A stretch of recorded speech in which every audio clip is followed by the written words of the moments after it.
मधुरापुरी सदना मृदुवदना मधुसूदन इह स्वागतं कृष्ण चरणागतं कृष्ण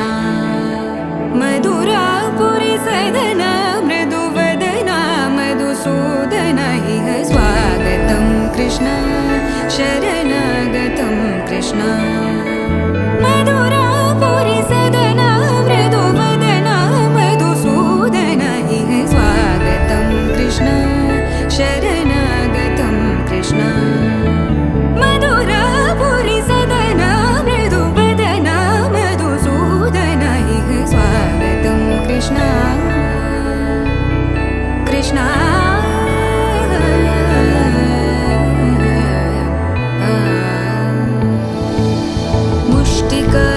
मुष्टिकासूरचानूरमल्ल मल्लविशारद मधुसूदना